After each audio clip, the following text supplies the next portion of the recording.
Why don't ordinary Christians know more about this stuff? And he joins me now from the studios of WUNC in Chapel Hill, North Carolina. Welcome back, Bart. Well, thanks for having me. Now, you note in the book that the views you set out are standard among biblical scholars. They're commonly taught in seminaries and theological schools, but, and I'm quoting, you say, most people in the street and in the pew have never heard of this before, close quotes. Why the big secret? Well, that's a great question, and it's the one I've been wrestling with. The answer, I think, is that, there's a two-pronged answer. First, I think scholars who teach these things and do research on them have done a terrible job of communicating them to normal human beings.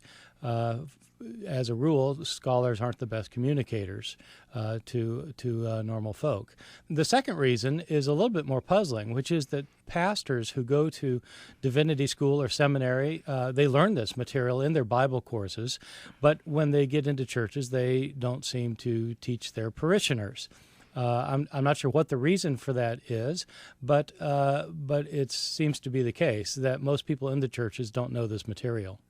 Is it because they teach it more as a devotional book or an inspirational book than as a book to be studied?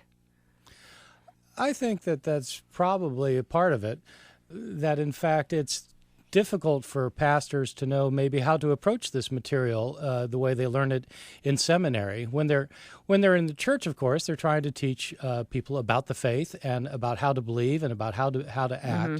And in their Bible courses in seminary, instead of learning the Bible from that sort of devotional point of view, they've learned it from a historical point of view, mm-hmm. where their teachers have taught them about how we don't know who wrote certain books of the Bible, that there are contradictions among books of the Bible, there are different perspectives in the Bible, and I think a lot of pastors have trouble knowing how to translate that into some kind of message for the people in their parishes. Maybe they're afraid that some of that knowledge will kind of blow people's minds, so to speak, in the pews. Yeah, I think that's probably a large part of it. Either some pastors probably don't think their people can handle it, which I think is probably a little bit of a patronizing attitude mm-hmm. toward adults who are otherwise intelligent and well-educated. And I think some pastors probably don't want to make waves. Some pastors are probably not sure what kind of reactions they would get from their people in their parishes. And it may be that some pastors just don't know where to begin because this is such a different perspective from what people have been raised on that maybe the pastors don't know where to start. Now, you mentioned earlier, of course, that scholars have trouble communicating. Allow me to say, I think you're a scholar who doesn't have trouble communicating with ordinary folks who don't do this for a living, because I find your writing very lucid. And you say that the books of the New Testament often contradict each other in their accounts of important events, and you use a lot of examples. But since we're approaching Easter, let's use the stories of Jesus' resurrection as an example. Can you give just a couple of examples how these accounts differ from each other in important ways? Yes, what I tell my students to do is to read each account separately and list everything that happens and then compare their lists carefully. And when they do that, they find that these accounts of the resurrections have discrepancies up and down the map. Jesus, of course, is crucified in all four Gospels, and he's buried. And on the third day, the women go to the tomb. But how many women go? Is it just one woman, Mary Magdalene, or is it many women? If it's many women, how many is it? And what are their names? It depends which Gospel you read. Is the stone rolled away from the tomb when they arrived or after they arrived? Depends which Gospel you read. What do they see in the tomb? Do they see a man? Do they see two men? Or do they see an angel? What does this person tell them, or these persons tell them? Do they do what's told to them? Do the disciples go to Galilee in order to meet Jesus there, as they're told, or do they stay in Jerusalem to meet Jesus, as they're told? All of these things differ depending on which account you read. Now, are these just differences in details, or do these have real theological implications? I think some of them are just differences in detail that are, some of them are flat-out discrepancies that you can't reconcile, but they're minor details, many of them. Others of them are rather significant, for at least for the authors who wrote them. The Gospel of Luke, for example, is very concerned to say that the disciples never left Jerusalem. They stayed there because for this author, salvation has to come to Jerusalem, the capital city of the Jews. And so that's where Jesus was crucified, that's where he was resurrected, and that's where he was ascended, and that's where the disciples saw him. Matthew, on the other hand, wants to emphasize that the disciples did not stay in Jerusalem. They went up to Galilee, because for Matthew, it's Galilee that's symbolically significant. Mm-hmm. Now, of course, you mentioned many discrepancies, but another one that caught my eye is that the gospel writer called Matthew and the apostle Paul have totally different views on the role of Jewish law in salvation. Can you explain what the differences are there and why it's significant? Right. This is the kind of difference where people don't tend not to notice, because Matthew and Paul are both in the New Testament, so they're both between the same hard covers, and so you just assume they're saying the same thing until you actually read them carefully. Matthew is quite explicit that a person has to keep the Jewish law. Jesus says, in Matthew only, Jesus says, I've come not to abolish the law, but to fulfill it. Not one jot or tittle will pass away from the law until all is fulfilled. And then he goes on to say that his followers have to keep the law better than the scribes and the Pharisees if they're going to enter into the kingdom of heaven. So keeping the law is of utmost importance to Matthew. Paul, on the other hand, is equally insistent that keeping the Jewish law has nothing to do with entering into the kingdom of heaven, that the way a person is right with God and receives salvation is apart from the Jewish law by believing in the death and resurrection of Jesus. So I think these two authors simply didn't see eye to eye on the role of the law. And that's a significant difference, and it probably has a lot to do with the fact that Matthew was writing, I believe, for a largely Jewish audience, Paul for a largely Gentile audience. That may well be the reason. One of the striking stories in Matthew's gospel comes at the very end, where Jesus talks about the sheep and the goats, the sheep who will enter into the eternal kingdom because they fed the hungry, they've clothed the naked, they've visited those who are in prison, and the goats won't enter into the kingdom because they've done none of these good things. And Paul insisted doing these good things isn't going to do anybody any good, because that's not how salvation works. So I think you have two authors who stand at odds, possibly because they're writing for different audiences. Then you ask perhaps an even more basic question: who wrote the Bible anyway?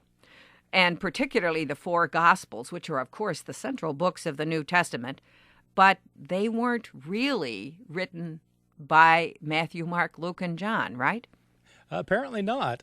It's a very interesting phenomenon that everybody knows the names of these books, but when you actually read the books, most people haven't noticed that the books don't claim any authors. In other words, the books are written anonymously. Matthew, for example, never says, one day Jesus and I went up to Jerusalem and we did this, that, or the other thing. It's not written in the first person, even when the author is talking about the disciple Matthew. And one of the most striking findings of modern scholarship is that most people in the ancient world were completely illiterate. They couldn't read or write, and especially the lower classes. Well, Jesus' followers were from the lower classes. They were not well educated. In fact, they probably weren't educated at all, and they spoke Aramaic as their native tongue.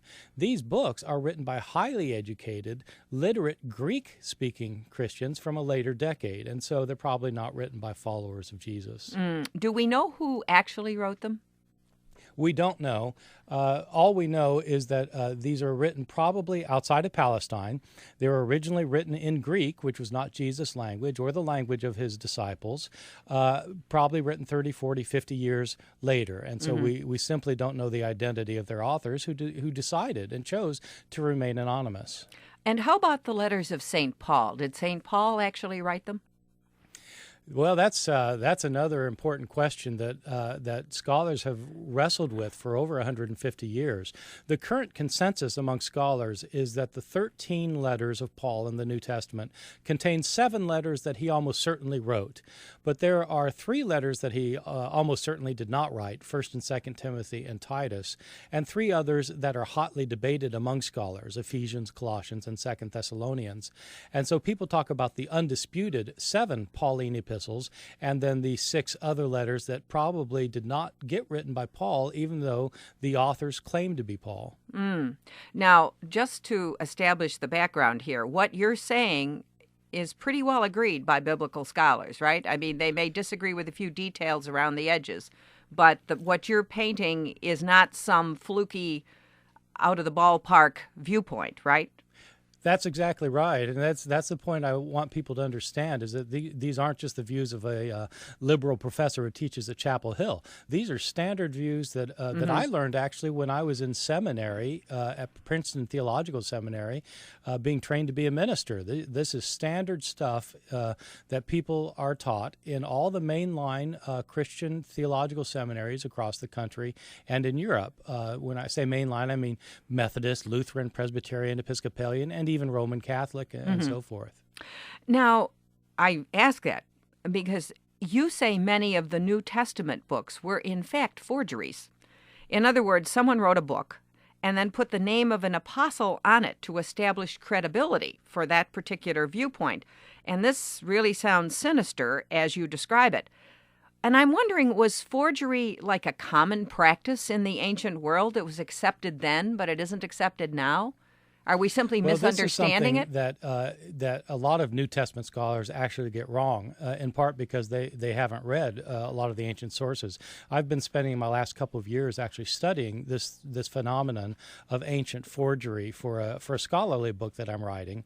And as it turns out, what a lot of New Testament scholars say is that it was a widespread practice that everybody pretty much accepted. And as it turns out, that's not true at all. Virtually all of our ancient sources that talk about forgery condemn it. One of the interesting phenomena is that the practice of forgery is frequently condemned even in books that are themselves forged. And so everybody was condemning it. One thing I should say about this also, though, is that this is one area where New Testament scholars as a rule, tend not to talk about forgery when it comes to the New Testament. So when they talk about 1 Timothy, they won't call that a forgery. They'll call that a pseudepigraphon, which is a fancy term for writing under a false name, which of course is what we call forgery.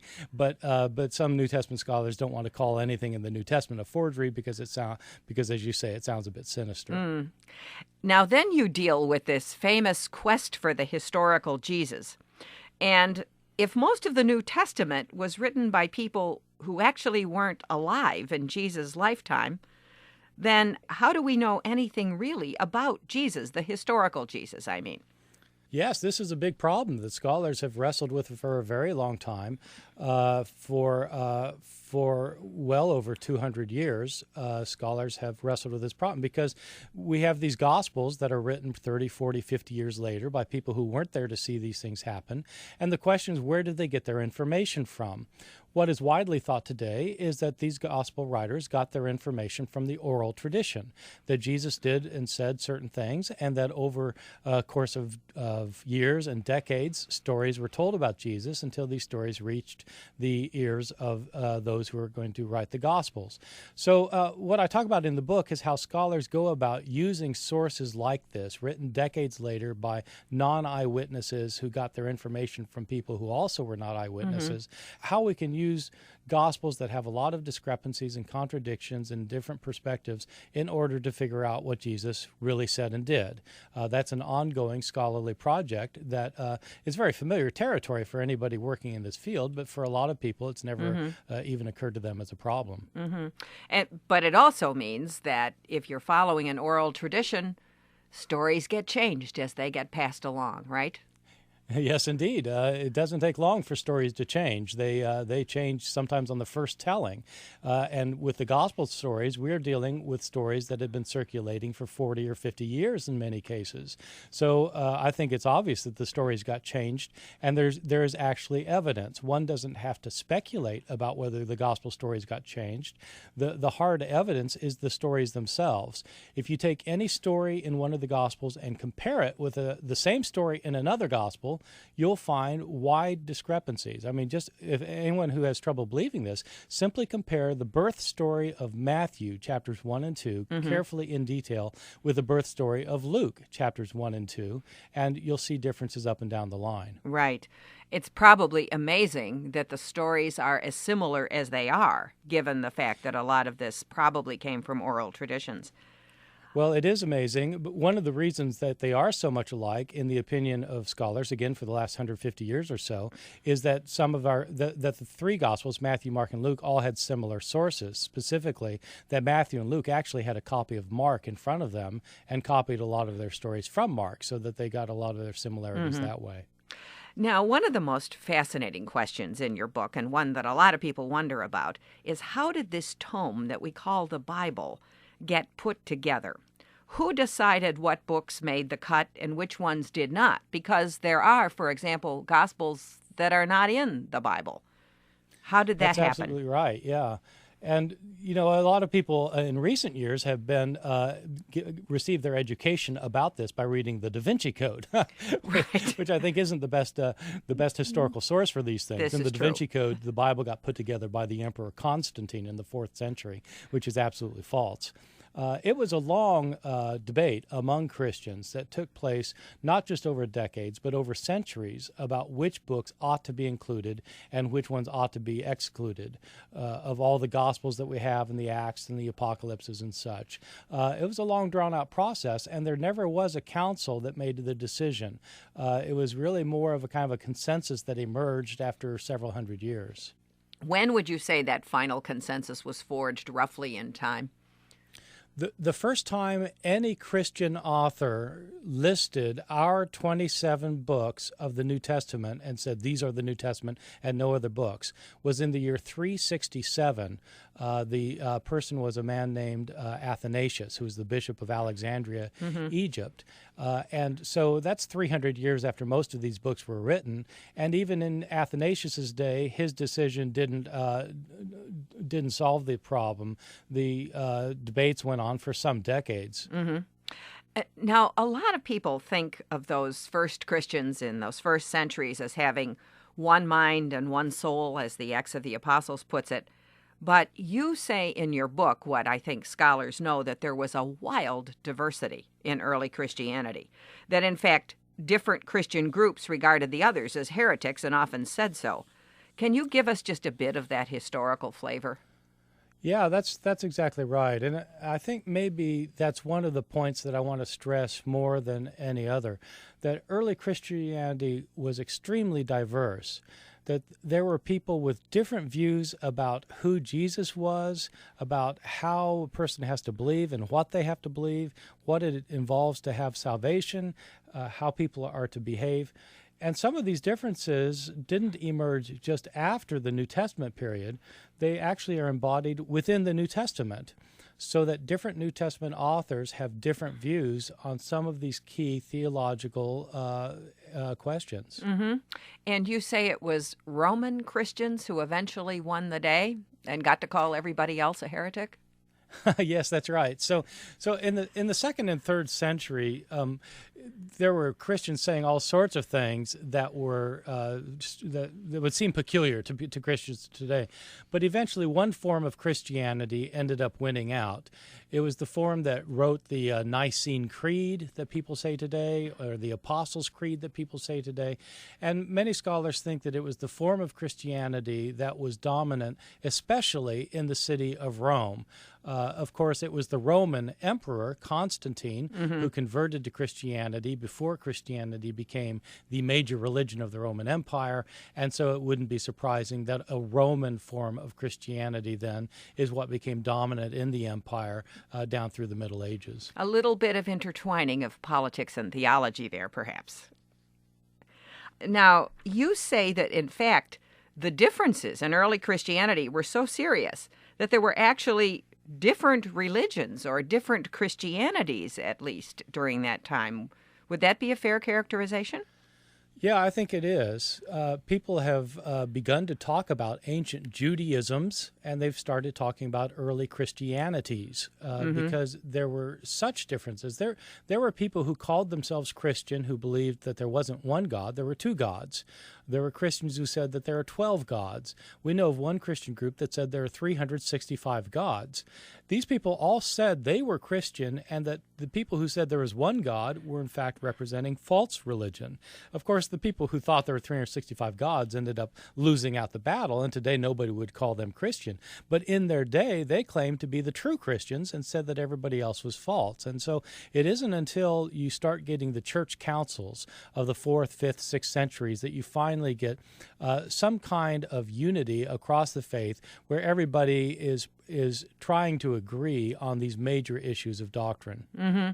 But not everybody was happy about what came out of some of those councils, even though we often think they were. And this is where some of those sacred Christian dogmas came from, isn't it? Like the divinity of Jesus and the Trinity, at least they got defined by those councils. That's exactly right. And this is another thing that most people don't realize is because people simply assume that since Christianity today teaches about the divinity of Christ and the Trinity, that these are found in the Bible. Well, the Trinity is not explicitly taught anywhere in the Bible. It's a doctrine that's derived from certain interpretations of the Bible. And one of the points that I make in the book, which again is standard information among scholars, is that the divinity of Jesus is not something that was taught by the earliest followers of Jesus. It's a later development. So that it's not surprising that in our earliest Gospels, Matthew, Mark, and Luke, Jesus is, of course, he's the Son of God, but these Gospels don't understand that to mean that he's actually divine himself. He's the Son of God in the sense that, say, King Solomon was the Son of God, or that Israel is the Son of God. He was the human that God has chosen to fulfill his purposes on earth. Mm-hmm. When you get to the last Gospel, the Gospel of John, Jesus himself is divine. He says that he is equal with God. That's found in our final Gospel, but not in our earlier Gospels. This looks like it's a later theological development. Mm-hmm. And so then to answer a question you asked in the book, who invented Christianity? How would you answer your own question? Right. It's a tough question. Maybe I shouldn't have asked it so pointedly. The answer, I think, is that the early Christians invented Christianity, and that different Christians invented Christianity in different ways so that it appeared differently in different parts of the world at different times. So that what has come down to us today as Christianity, of course, is a remarkably diverse phenomenon, just looking around the world today and seeing the different people who call themselves Christian. Mm-hmm. But in the ancient world, it was even a more diverse phenomenon as different Christians claimed different things that today almost every Christian would say certainly is not part of the true faith. Mm. And let's suppose you could restructure the canon of the New Testament. What book or books would you eliminate, and what ones that didn't make the cut might you add? Yes, this is a good question. I get asked this a lot, and it's always fun to speculate about. I usually tell my students that no matter what I or anyone else says about it, we have a 27-book canon, and it's not going to change no matter what. But suppose were possible to change it. I'll tell you one book that I would probably vote to have excluded is the book of 1 Timothy, which is the book that says that women are to be subject to men. They are not to exercise any authority over a man. If they're going to be saved, it's by bearing children. I'd vote for that, too. You know, women have to be barefoot and pregnant, basically, to be saved. And I think that's done a world of harm. And so I wouldn't be sad to see that passage go anyway. What would I include? It would be fun to have some of these Gospels that talk about Jesus as a young boy, the infancy Gospels, which we have. Although I don't think, I'm not sure everybody would be happy with that, but they make for terrifically fun reading to see these entertaining accounts of Jesus as a 5-year-old using his miraculous powers for things that you might expect a 5-year-old to want to use them for. Fascinating. Like what Gospel would have that in? There's a gospel, for example, called the Infancy Gospel of Thomas, where Jesus is able to he makes clay sparrows, and when he gets in trouble for making them, he brings them to life and they fly off chirping, for example. Oh, that's interesting. He does a lot of interesting things in this book. Now, Let's look at the question of faith in relation to what you've been saying. Parenthetically, I know you yourself are an agnostic, but your reasons don't have anything to do with biblical study, correct? That's what I try and point out in the book, because I was afraid that people would read the book and think, well, the author's an agnostic, and if I read this and accept what he has to say, then I'll have to become an agnostic too. And what I got out of my way to point out is that the information in this book did not make me an agnostic. The reason I became an agnostic has to do with the problem of suffering in the world and my inability to reconcile the realities of suffering in the world with the claims of faith. But the information in the book, which has to do with a historical understanding of the New Testament, is information that scholars across a broad spectrum of belief would agree with and do agree with, so that one can be a believing Christian and hold to these historical understandings of the New Testament. It may be that somebody would have to change their understanding of the Bible, but that certainly wouldn't make them someone who could no longer be a Christian. But you couldn't any longer believe that the Bible is inerrant and still hold to the scholarship that you've presented. No, I think that's right, and that's why when I keep saying that a majority of critical scholars hold this view or that, I am always excluding scholars who have a very strong conservative evangelical commitment to the Bible being the infallible Word of God, because scholars like that who have a strong theological bent that way naturally can't make these historical conclusions, even though every other scholar does. And finally, if you're not really a believer yourself, why do you continue to study the New Testament? That's a really good question. I get asked it a lot, and I have to say, as a university professor, I've never really understood why some people find it puzzling, because I've got friends in the university, for example, who teach in the philosophy department, and they teach Plato, but they're not Platonists themselves. I've got friends in political science who teach Marxism, but they're not communists. And so that's how it is in religious studies departments. We have people who teach Buddhism who are not Buddhists, and people who teach Hinduism who are not Hindu, and people who teach Judaism who aren't Jews, and we have people who teach Christianity who aren't Christian. In my case, I'm teaching about the most important book in the history of Western civilization. And so my response is, why wouldn't I be interested in it? My wife teaches Chaucer. It's not that she believes in Chaucer, it's just what she teaches. She thinks it's important. Well, I teach the New Testament because it's incredibly important. Okay. Bart Ehrman is the author of Jesus Interrupted, Revealing the Hidden Contradictions in the Bible and Why We Don't Know About Them. Thanks so much for joining us, Bart. Yes, thanks for having me.